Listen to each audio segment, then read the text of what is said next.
रियाज साहब, फिर से आज आप एक बार यहाँ पे चेयरमैन मुंतखब हुए हैं, तो आज आपने प्रेस कॉन्फ्रेंस बुलाई है, मुद्दा क्या है और क्यों बुलाई है? औज़ुबिल्लाहि मिनश्शैतानिर्रजीम, बिस्मिल्लाहिर्रहमानिर्रहीम। प्रेस कॉन्फ्रेंस बुलाने का एक मकसद था आज कि मैंने सोचा आज हम अपने जो हमारे यहाँ प्रेस भाई हैं उनके साथ एक इंटरेक्शन हो और थोड़ा ब्रीफ में उनको दे दूँ कि जो पिछले एक हफ़्ते से यहाँ हलचल चल रही है।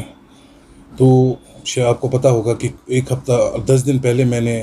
सोशल मीडिया पे अपनी तरफ से एक रिज़ाइन सबमिट किया था, क्योंकि मुझे जो मैंने अपनी तरफ से मैंने रिज़ाइन इसलिए किया था क्योंकि फैमिली की वजह से और भी मेरे जो इश्यूज़ अपने थे, पर्सनल इश्यूज़, उसके रिलेटेड मैंने रिज़ाइन सबमिट किया था। लेकिन उसके कुछ दिनों बाद जो हमारे यहाँ डीसी ऑफिस में डिप्टी कमिश्नर के पास no confidence motion against president और वाइस प्रेसिडेंट हुआ था, तो उसको लेके क्योंकि मैंने रिज़ाइन पहले ही किया था कि मैं अभी, और मैंने अपने काउंसिल के जो हमारे काउंसलर से इनसे भी रिक्वेस्ट की थी कि आप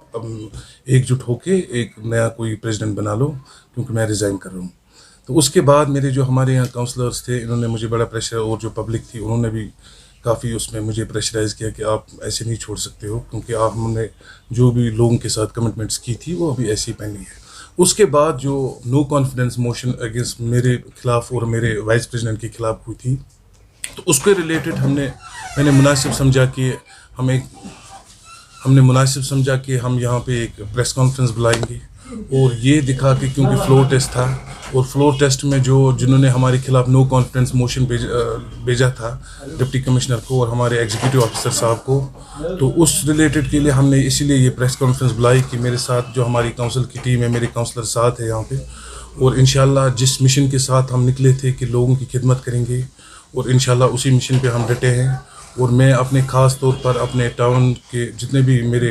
हमारे बुज़ुर्ग लोग हैं, जिनने अभी इन दिनों में मेरे साथ इंटरेक्शन करके काफ़ी नसीहत भी की, और इंशाल्लाह एक यकीन दिलाता हूँ उनको कि जो भी उनके मसाइल या जो भी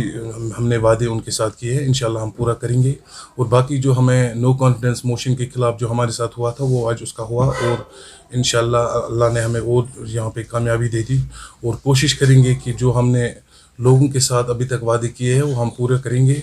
और बाकी हमारे यहाँ एक काउंसलर साहब है जिसके अब्दुल अहद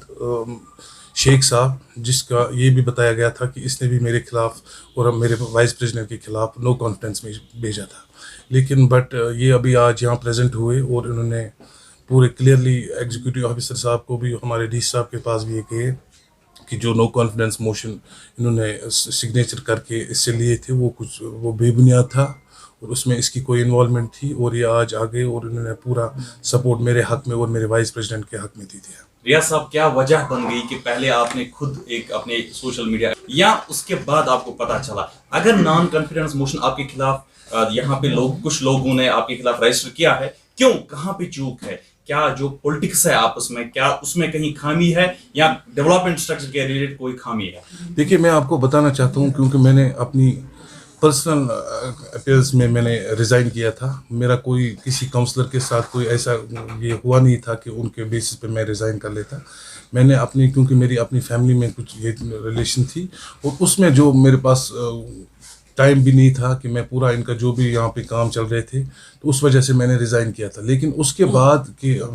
मुझे पता नहीं था ना, मैंने पर्सनली देखा कि सुनने में आया आपके मीडिया के थ्रू कि आपके खिलाफ नो कॉन्फिडेंस मोशन हो गया, तो उसके बाद उन्होंने हमें लेटर एक निकाले, और मैंने जो है आज यहाँ पे हमारी जो टीम थी यहाँ पे, हमने पूरी जितने भी हमारे साथ थे और मिलके हमने एक और यूनानिमसली डिसीजन लिया, और उन्होंने मुझे फिर से मुंतखब किया। मैं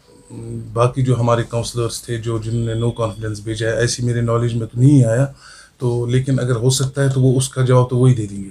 क्या आपको लग रहा है कि डेवलपमेंट स्ट्रक्चर पे कोई इफेक्ट नहीं पड़ना चाहिए, चाहे वो काउंसलर्स है या इनके जो आपके फेवर में है या जो अगेंस्ट है? क्या आपको लग रहा है आपको समझौत कर, आपको जॉइंटली काम करके डेवलपमेंट स्ट्रक्चर को आगे फॉरवर्ड करना होगा? देखिए, मैं आपको बताना चाहता हूँ कि अगर आप देखेंगे पिछले 1-2 साल से जो यहाँ पे पूरे वैली में चल रहा है, चाहे वो हमारे डीडीसी के इलेक्शंस थे या बीडीसी के थे, हाँ, या हमारे म्यूनसिपैलिटीज़ के हैं, हर जगह जो है अभी जो हॉर्स ट्रेडिंग चल रही है, जिसमें लोगों को जो है, चाहे काउंसलर्स है या डीडीसीज है, उनको काफ़ी ये किया जा रहा है, प्रेशराइज किया जा रहा है, या